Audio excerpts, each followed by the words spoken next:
Lemon Amiga presents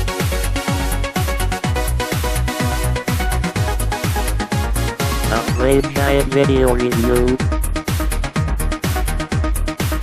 Sit back and enjoy the show.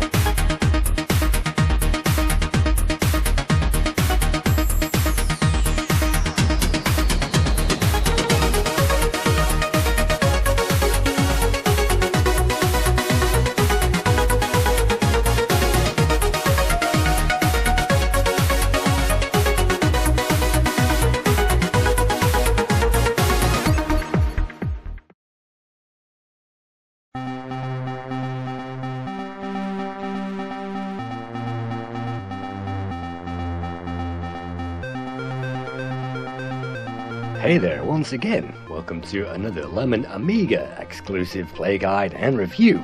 In this week's episode, we'll be checking out Liquid Kids, developed by Ocean in 1991 and unreleased.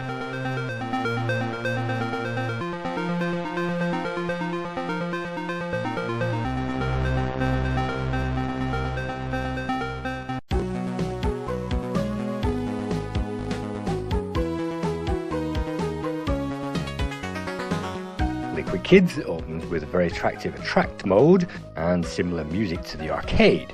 This game was originally released by Taito in the arcades in 1990 and it gained a PC Engine conversion, but the Amiga conversion was shelved.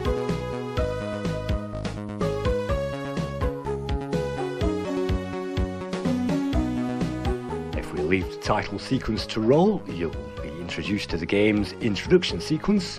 And this doesn't animate, but it's a nice cartoon intro where we find our little hero has been attacked by the Devil of Fire, who's raining fire down on his homeland Woody Lake. And to help us, the residents of Woody Lake has provided us with some power in the form of bubbles, and if we use those bubbles, hopefully we can freeze the enemies. Now we move on to the only full screen image in the entire game, and this just proves that this game is full screen when it really wants to be. You can see a nice copper effect in the background, but this game plays on a quite small screen, and so as you'll see, compromises have been met. So without further ado, let's press fire, let's check this game out. We begin on the shortest and easiest level of them all. Level 1.1 introduces the player to the controls, and we can move left to pick up a number of extra lives, but unfortunately it's impossible to get out of that pit once you collect those lives, so we're going to move right. And just like all good arcade platform games, moving right will eventually take us towards the exit. Along the way we can pick up a number of goodies, and at certain trigger points those goodies will emerge. By freezing the enemies we can also collect those, and that will give us even more score, and you can see these roller skates will actually improve our jump distance and our running speed.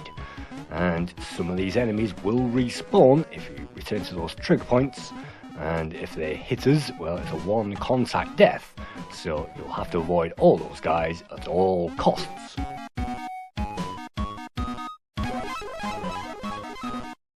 On level 1.2 we gain our first power up, and the blue item you can see in front is actually a smart bomb, but I figured that you can actually collect more bonus by ignoring that smart bomb and just collecting those guys anyway.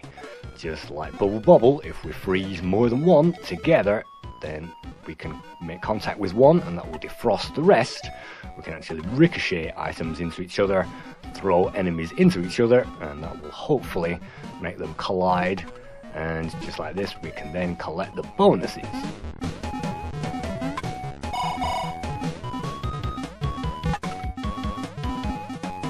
Due to the respawning enemies, the player doesn't really get time to hang around, and sometimes you never know when those respawning enemies are going to return. Every time we collect a cake we'll also gain a very special sound effect, which was actually stolen from Snow Bros. And instead of an extra life, that just tells us that we've gained a cake. And in this section we can actually milk a few more bonuses, and these won't give us much except for a little more score.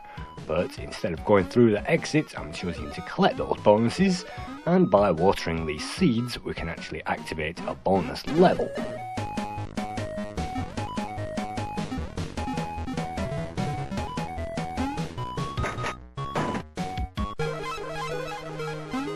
here we can trigger even more goodies, and we can take on a few more enemies and they will attack, but as long as we remain in a good stance. You can see all those cake bonuses, we can collect all those, and it's a great bonus mission. You can see that's stuck all the way in the middle of level 1.2. And then when we complete that, that will take us on to level 1.3. You may have noticed I picked up an extra life, which puts us up to 4, and there are a few extra lives dotted around this game, not too many, but you can see I'm actually playing this in the International Games competition right now. This is actually recorded from a live play, recorded on the 27th of September 2014. So when we played this in the competition last year, this is a live play, and so I'm going to return to the beginning of level 1.3 just to soak up all those enemies, collect all those bonuses. Because this is a high score challenge, I really want to kill as much as possible, and so you'll see me clearing these levels out.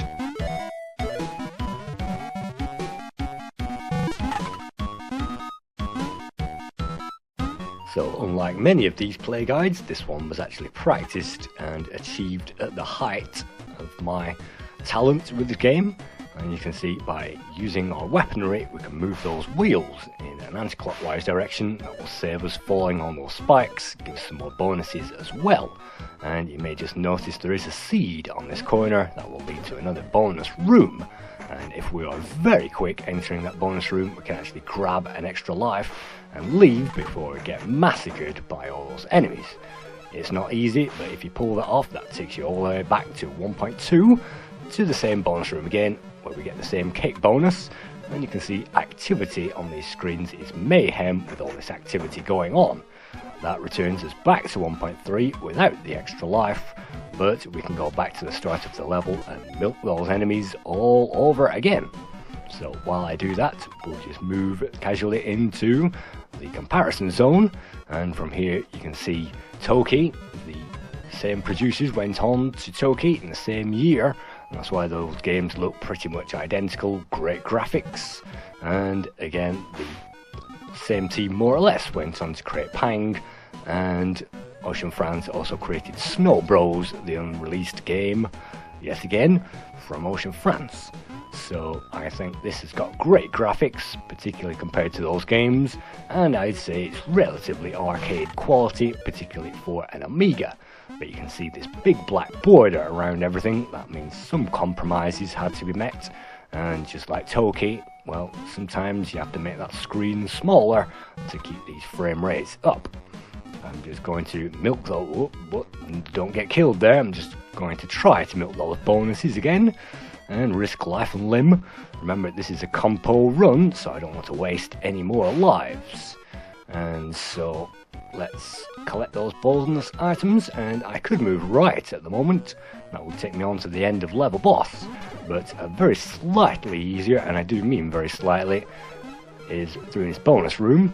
And if I make this bonus room look easy, it's because I've died mercilessly on this room countless times.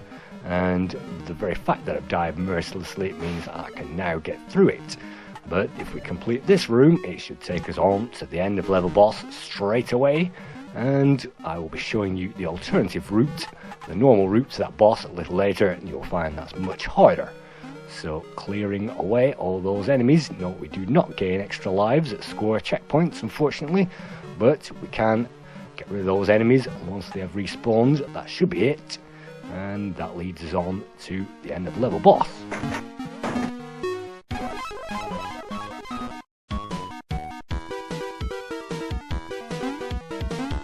The first end of level boss is probably one of the most tricky and time consuming, although it's not very hard to knock that out in practice.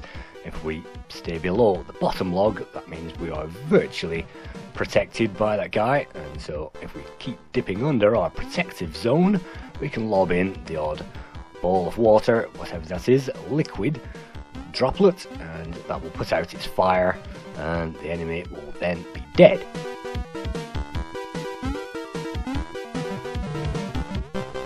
It's important not to be too gung-ho, but at this stage, one lob in the right direction will get rid of it.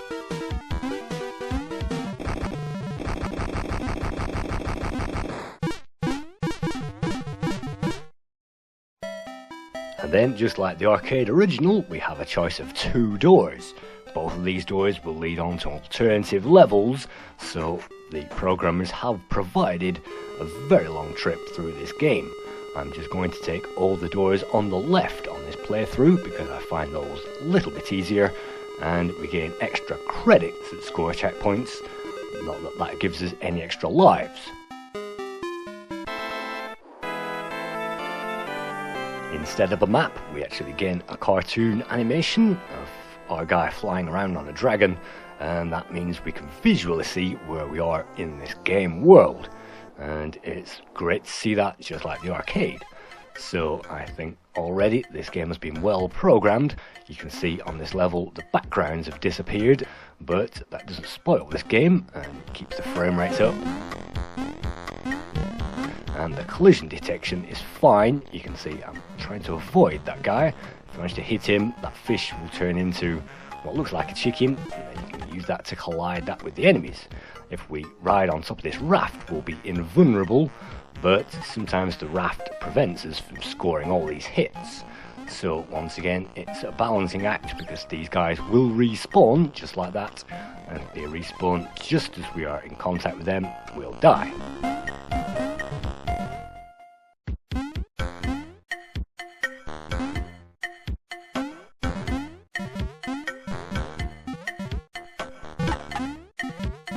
It's certainly possible to rush through these levels, and if we rush through, we can get through these enemies ahead of us, and we could be halfway through the level by now, but because I'm milking these enemies, you can see one respawns behind. Because I'm milking these, then the trigger points will be delayed, and you can milk those to your heart's content. You can see some guys with umbrellas, we can still get those if we manage to throw some water underneath. And let's return back. Yes, bonuses will appear, and that respawns the same guys all over again. So it's fun sometimes milking these levels, getting the best score. And you can see those waterfalls, great effect. We can even ride this all the way to the top, but unless that column is all the way to the top, then we can't get there. We really need that boat to get those last few pixels to the top of this level. If that disappears, well, you can't make it, but it's great that there are alternative routes, and we can not only choose which level we want to go, but actually which level upon a level. And I'm choosing to take the bottom route because that's the only one available. But routes within routes is certainly appreciated in this game, as you'll see a little later on, and it can be mayhem simply avoiding these guys and trying to take on those guys from all directions.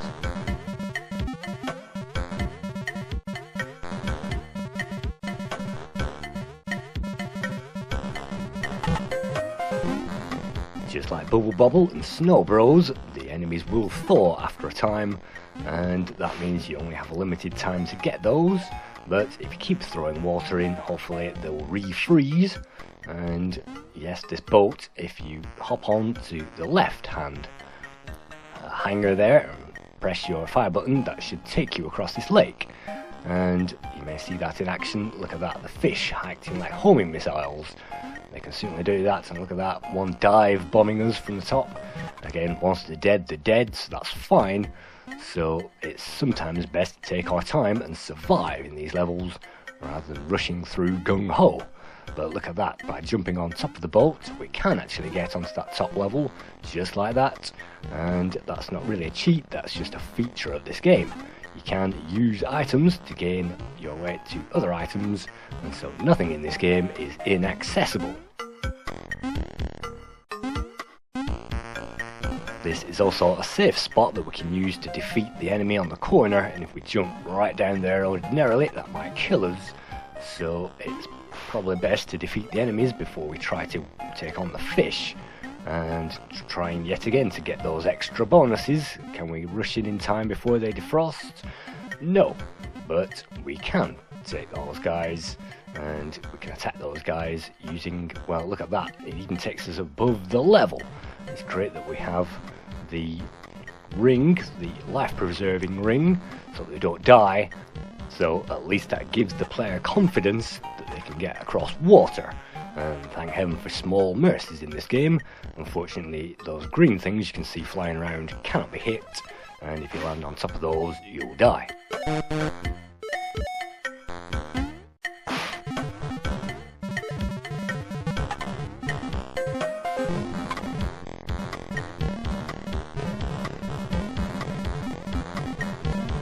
Sometimes it's a matter of choosing which of the threats is the most obvious to take out, and sometimes when enemies appear from ahead of us and behind us, it can be a choice which do we get rid of first.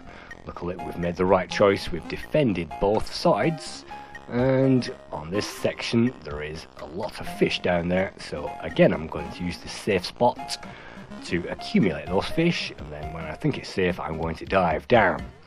I'm not sure whether that gun does anything. I think that makes the liquid appear quicker or move more quickly, but there aren't that many power-ups in this game. You've seen the roller skates already, and you will gain a number of those, and the gun makes the bubbles more powerful, but it really doesn't take many bubbles to kill these guys.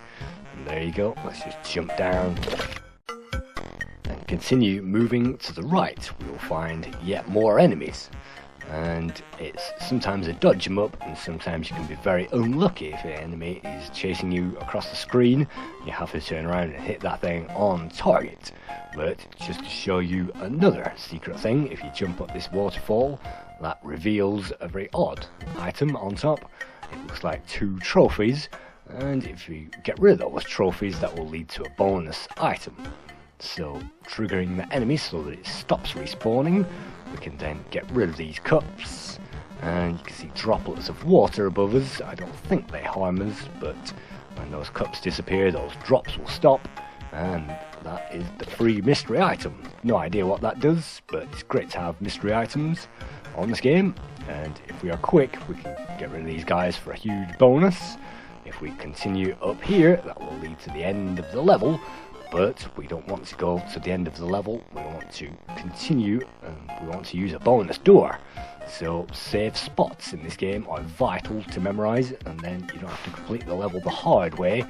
And again, you can see respawning enemies, so sometimes it's best to run away and watch your back in this game. Try and lob one into another isn't always easy, but if we make use of our secret trick to gain some height on this level, then if we rain down bubbles on their heads and jump like this, then we should be relatively invulnerable. You can see another seed in that corner, and that is the exit gate I'm going to take, which leads on to yet another bonus level, which is fantastic in this game. We don't have to get rid of these enemies, we can simply jump through that bonus door whenever we like. But you can see these levels are fluid and fast, and they keep the player on their toes at all times. This game certainly is not a breeze and a walkover, not like Snow Bros, and even if you know the formula, certain random aspects like that, you can just be caught out at any point.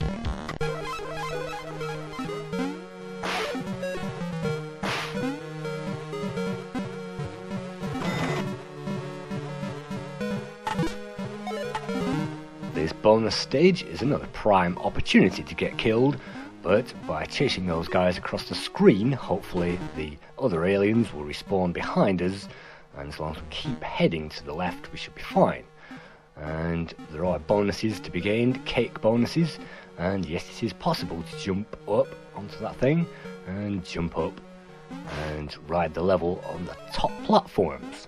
But if you find yourself on the lake, you'll have to keep jumping wildly, and that should hopefully give you, well, perhaps not, hopefully give you some distance over the enemies. And when we restart the level, all the bonuses will be reset, so we can milk those all over again, but none of the lives will reappear either. We managed to find 1 life, but we died as well, which puts us back down to 4.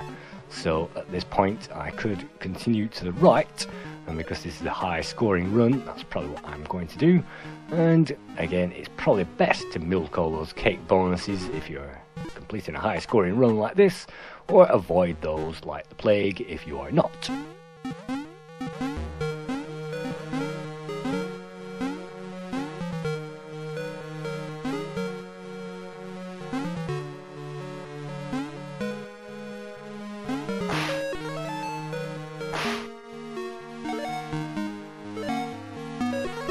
I think that's enough tempting fate for one day. Let's just grab those and let's just leave before we get massacred again. And again, sometimes it's best to gain some height on the enemies if in trouble, but because those respawning points could rain down enemies on our heads at any point, it's best just to get out of there and leave. And that should take us on to the end of level 2 boss.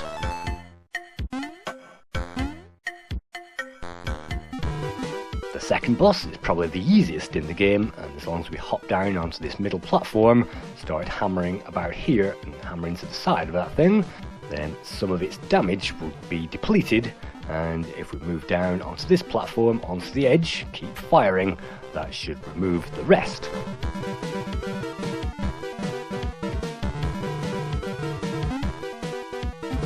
You can see, very unlucky not to wipe that thing out in one go, but by moving again to the middle platform and resetting, that gets rid of it. Once again, let's choose the left hand door, because I think the left hand is slightly easier, and because I want to survive, I want things to be a little easier. Unfortunately, we won't be using any of those continues, and I have got far in this game using continues. It's great that it gives you all these lives and the continues, so I think I've got to the penultimate boss, which is a wizard, and he's quite difficult to defeat. The last boss is very hard to defeat, and I have never completed this game.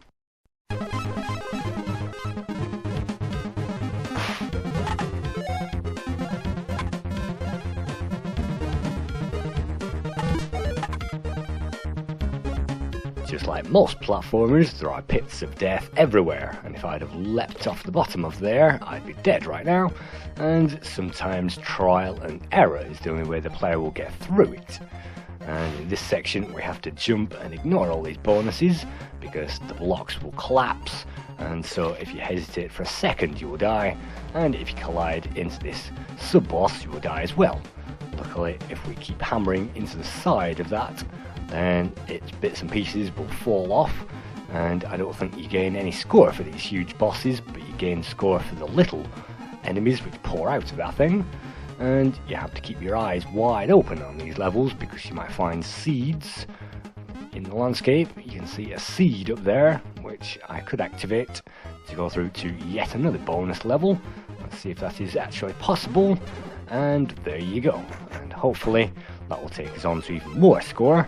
And just like perhaps Bubble Bobble, we do get these bonus levels, and it's really great that we can take these on like a sub game, and I've known games entirely made up of these sub levels, so to see these and the programmers went to the time and the trouble to code these screens is great.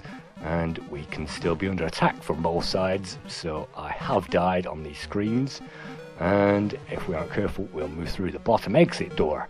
But if we are very careful, we'll get rid of those guys, and that will reveal a top exit door, which takes us on to level 3.2a, because this is the left-hand route. There will also be a 3.2b, and branching levels in this game is certainly appreciated.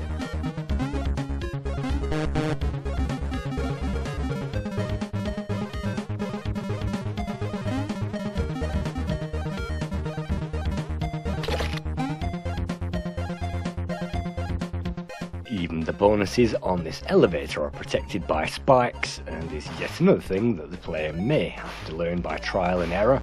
So if you want all those, you have to avoid the spikes as well, and you have to get a move on as well, otherwise the enemies will crowd us out, and there's nothing worse in this game than enemies crowding us out.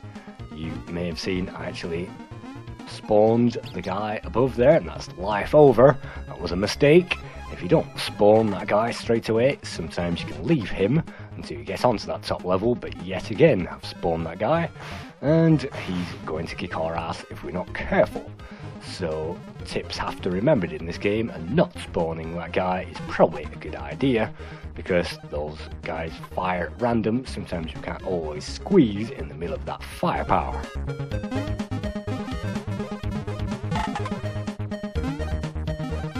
We find another death zone. Let's see if we can survive this one.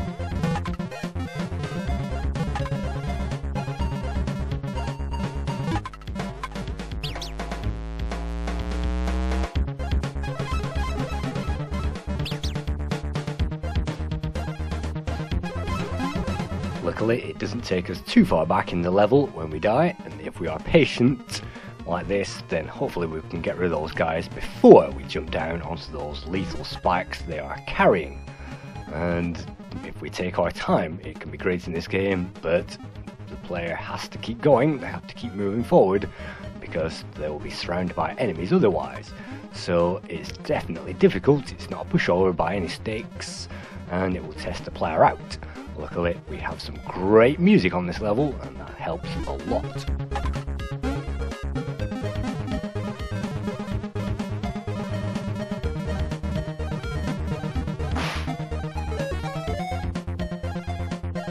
You can see the graphics are easily up with Super NES standards and Sega Mega Drive on the Amiga. So we could have had more games like this if we had the greatest programmers, and Ocean France were amongst the most competent programmers we ever saw on the Amiga. And this isn't arcade perfect, but it's as very close as you're going to get. And I'm not quite sure if these spikes kill us or whether that cog kills us, but let's avoid both anyway. Get the bonus, and if we are very careful in this area, we can actually gain another life. And if we trigger off another enemy, which we have done unfortunately, yet another one of those battery operated enemies is now raining down on our heads, and we will die shortly. But if I just show you this area, if we land on this destructible block, and sometimes it is possible to force those enemies, look at that, wash them down the level and then collect that extra life. And that's a very easy bonus stage, collect that extra life, and we could be on 6 or 7 by now, but unfortunately you can see that firepower raining down. It won't be very long before we die.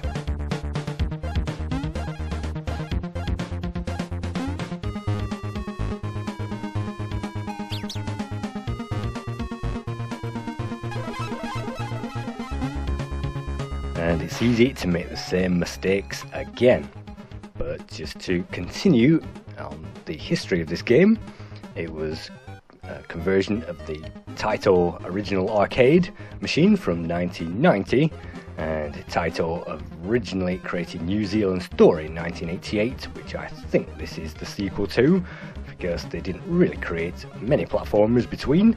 And we did get many Taito original conversions on the Amiga: New Zealand Story, Plotting, Puznik, SCI, known as Chase HQ2, Toki and Volfid, and even Football Champ made it to the Amiga, but we didn't get a conversion of this game because in 1991 Ocean decided that the Amiga market wasn't strong enough for a release, and so they canned it.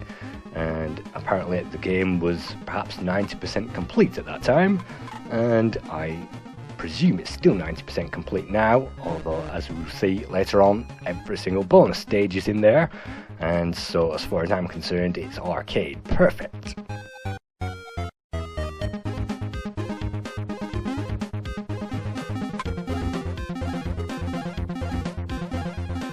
It was designed and coded by Michael Janicki and Pierre Loriaux, who you may remember from our Beach Volley review, and they went on to create Cabal after Beach Volley in 1989, and Ivanhoe. Pierre went on to work on Plotting and Pang, and then they got together again on Toki for the Amiga, and that's why these graphics in this game is highly reminiscent of the Toki game, and I presume they use the same engine. The graphics were created by Thierry Levaster, and you may remember he created the graphics for Pang as well, and games like Plotting as well, and he moved on to Flashback in 1993 with Delphine Software. So great graphics in this game, and the music and the sound effects were created by Pierre-Eric Loriaux, and he created the code as well, so it's basically a Pierre-Eric game. On the Amiga, we've managed to find the 3rd level boss, and it's important to get rid of those spinning blades, and then we're not chopped into bits like a creature's torture room, and from there we can then hop down onto the middle platform and take on those enemies. return to the top and hit that thing when it appears, and as long as we return to the top, then return to the middle left, then this boss should be fine. The only thing to watch out for is the boss raining enemies on our heads, and it is possible to get into a tight spot in this corner. So once again, it's important to avoid those enemies above, because one contact will kill us, and so you can see me choosing when to jump up and kill those enemies rather than trying to gain hits on the boss.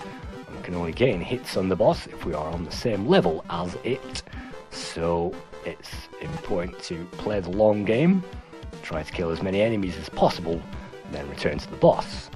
When we get rid of those grabbing arms on the front of the boss, that means it can no longer drop enemies down, and so now that we've killed most of these enemies, it only has one arm left. It means that all we need to do is get rid of the other one, and the boss is over.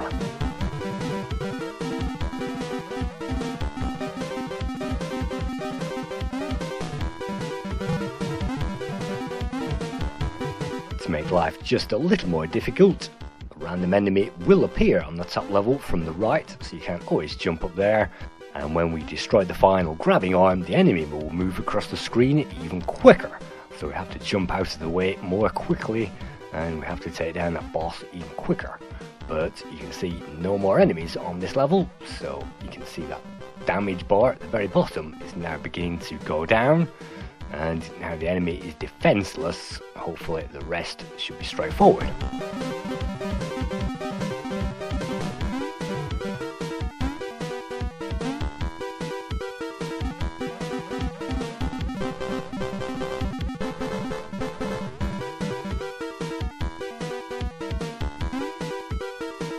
So sometimes this game is about taking our time and playing the long game, and sometimes it's a case of wading on in there and attacking something head on. Let's just get rid of that random enemy from the left, and if he'd have appeared when we jumped up, we'd have had to go through the boss all over again.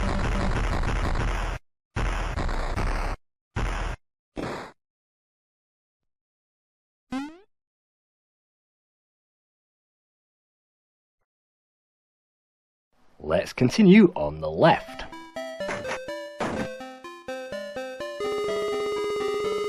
Perhaps an annoying aspect about this game is you can't skip these bonuses. No, you can't just press fire, and that sound effect has gone for quite some time when we have lots of bonuses. Those cake bonuses, every single one of those cakes will give us 1 point on the bonus counter, and in the early levels we really did find those cakes. But let's move on to the fourth world, and in this world we go a little bit back in time to ancient Egypt. And once again, every single spot on the floor must be memorized, because boulders will land on our heads otherwise and we'll die. So I have died on these levels, and right on this corner hopefully I can jump and avoid all this firepower. It's not easy, and falling into that pit is very easy to do. But look at that, there's an extra life there, and once again it's great that this game provides those extra lives. If it didn't, this game would be very hard, and for that reason I actually respect it a little more than I respected the New Zealand story, basically because we had to earn those lives, and in this game we just get them.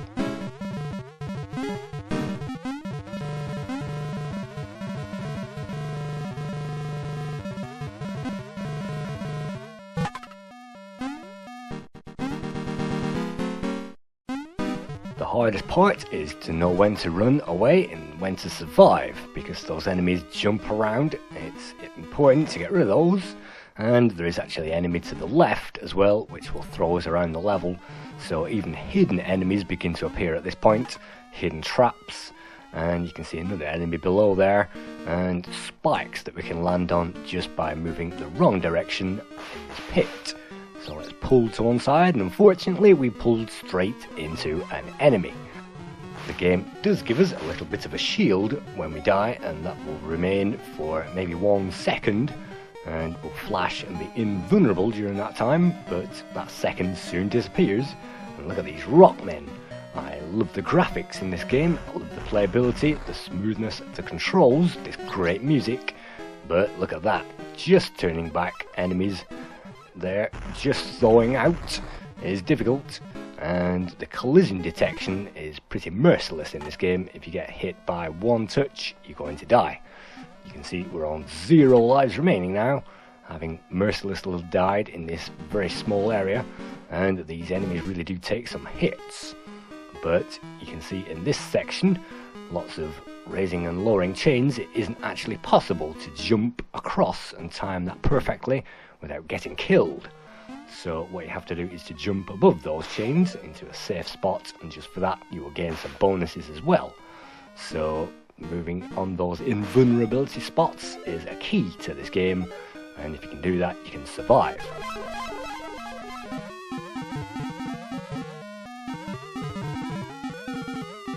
This is level 4.2, and this is as far as I've ever got on this game, because the lives have always wiped us out before we even get there. A tap on the floor is supposed to give us another power-up. I think makes the bubbles a little stronger, and that gets rid of the enemies a little quicker. But this level is very difficult, and if you have no lives at this point, you'll be at the end of your wits trying to survive, trying to jump over all these enemies. I certainly would recommend a nice clicky micro-switch joystick for this, and when I played this game at the Play Expo in Blackpool, that was provided with the world's worst Switch joystick, and that was basically a D-pad with 2 buttons, and I wouldn't recommend a D-pad on this game, basically because the jumping requires us to aim in diagonal pretty smartly every time, and so if you have a weak D-pad joystick, like perhaps a Mega Drive joystick, you'll find the jumping in this game is an absolute pain. But with the zip stick, that's absolutely no problem. We can't get rid of all these guys, but you can see an endless supply of mummies' heads perhaps accumulating on the left, and that's one way to milk this game.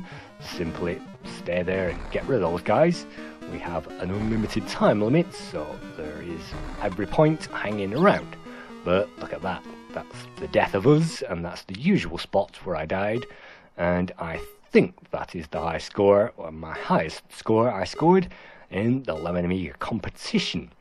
But let's just leave that continuing to tick down, and then we get to enter our name into the high score table. And unfortunately, no, we can't type that in on the keyboard. We have to press up and down on the controller and select our letters individually. And you don't need me to tell you how much of a pain that is. So there are a few things which let this game down, of course, and the fact that it only comes on 1 disc is incredible, and it comes with all these levels and all this great music. So there are 1 or 2 things which are slightly annoying, but nothing which lets it down, and as far as I'm concerned, as I say, this is arcade perfect.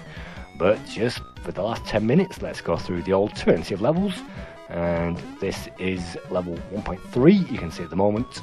If we'd have continued to the right beyond these spinning cogs, then we'll find 2 fire-spitting plants, which are very hard. I've managed to get rid of 1, and they'll actually lob fire into our direction. I've been killed a lot of times on those things, and it's not over yet. Even if you get through this bit of death, then there are some enemies before we get to the end of level boss. And you have to hit those and anticipate those, and for a time of trouble we gain a few bonuses. Not as much as if we'd have gone through the bonus screen, but that's just to show you, yes, it is possible to go to the right and get to the boss that way. So now we've got rid of this guy, again, let's go to the right, and let's check out the alternative 2.1.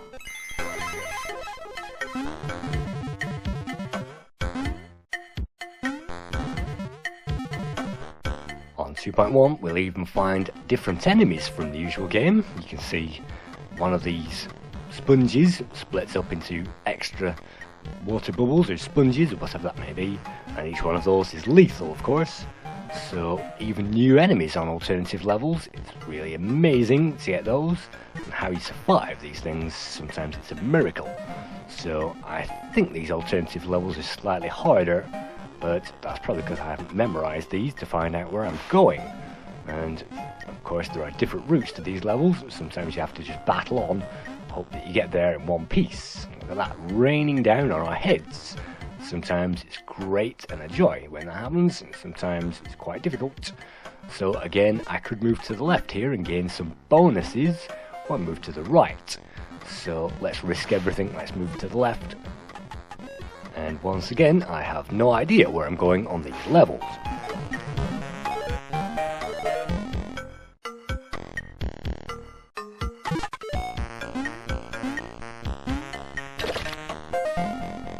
And yet another new alien. You can see that's a proper alien this time, lobbing some kind of targeting missile towards us. It doesn't appear possible to even get onto the same height as that thing.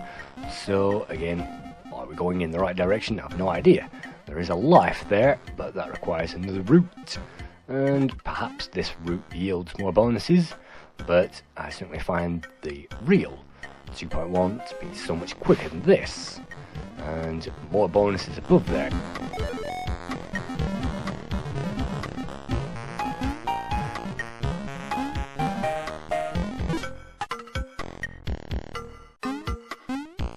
If a bonus doesn't disappear, it means it's a power-up, and I've no idea what that glass of Lucozade actually did, if it did anything at all. And it's given me a few arrows which move us through the scenery, and perhaps we can rise above the level this way, but yes, again, let's not tempt fate. This game is deep, it's hard, it's long, and there are many routes through this game, and it only came on one disc.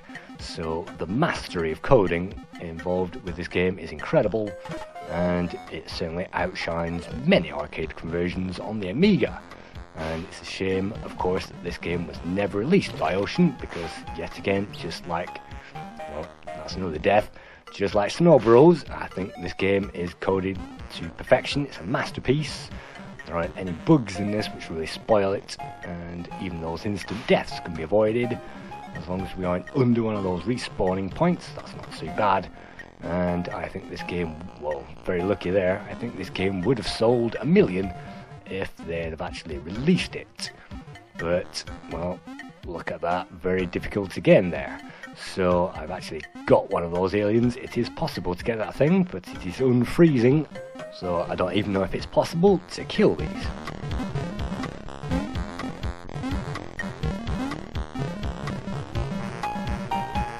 And after about 10 shots, that thing disappears, and yet another enemy. So these targeting missiles are making my life a real pain here, and I'm wishing that I chose the alternative level, because this one is a real joke. And look at that, too brave yet again. So let's skip on, let's find the end of 2 boss again, and it's very easy to kill, as I say, the level 2 boss if you just stand on the right platform. And let's take the right hand route and check out the alternative World 3.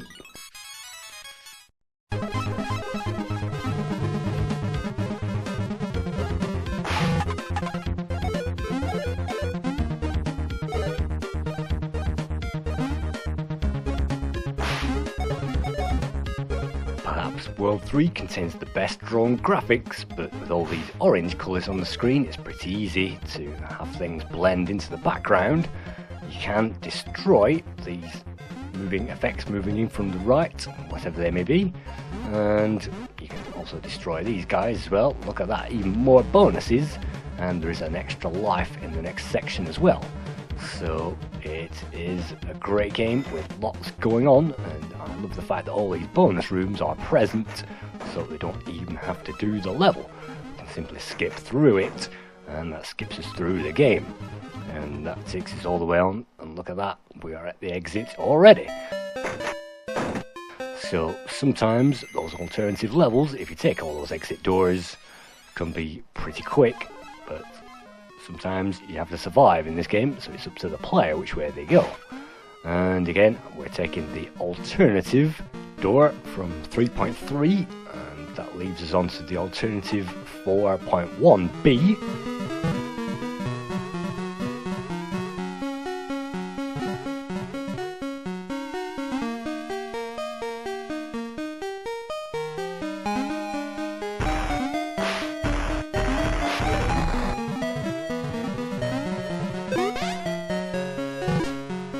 Now we find our first invulnerability shield, and this will keep us protected for maybe 10 or 20 seconds. So what I like to do, if you manage to get that, and you saw it's very hard to get that, and I'm still alive there, can you believe it?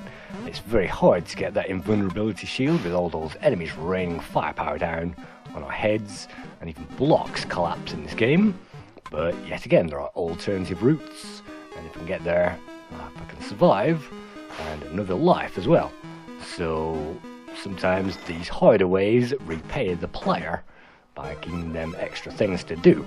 And this reveals a bonus room. Look at that. You really have to choose the right door. You can't dally. You have to choose and run through it straight away. And that takes us all the way back to our favourite death zone. So let's try that area again. And as I said, this is as far as I've ever got with this game. It's very difficult, but you can see the graphics and the playability encourages the player. And I think the controls are great. We can avoid those things at the last minute, but because this game is in quite a small window, sometimes those graphics are a little small, particularly on an original 14-inch CRT, which I'm actually playing this on a 15-inch CRT at the moment. And basically with a big screen, modern screen, this is so bad, but maybe the graphics may look a little blocky. So that's me dead again in that death zone, but what we are actually going to do, I'm actually going to use a continue here, just to show you some of the great effects later on in this game. And there are some great rooms in this game, and it's incredible what the program has managed to do. So let's try and survive. It's very difficult. Look at that, both directions at once. You have to run, and you have to fire. And still not out of the woods yet, because if we land on one of these things, if they aren't frozen, we're going to die. And it's very easy to do that. We're going to have to pluck up courage, we're going to have to run, and we're going to have to risk it.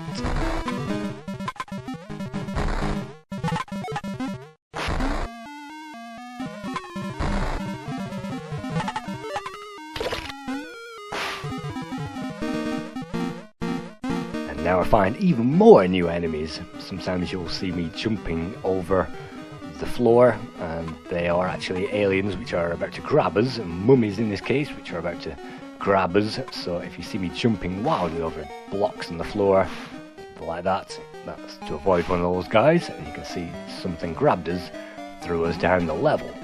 And this reveals another bonus door, and that isn't a great thing because this reveals the bonus maze. And in here you'll find maybe 6 or 7 doors, and they all lead to different places, and it's hard enough to find your way out. So all this is in the game. It reminds me of perhaps Mighty Bomb Jack on the C64, and holes of doors and all these mazes. It's great that all this is in the game.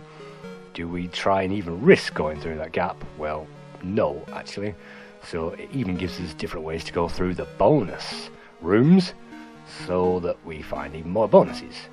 But that looks impossible to my eye because we can't even jump up there. So let's fall down this gap. That's where I ripped the intro from. Nice black background. And at the bottom of all this, we should find another door.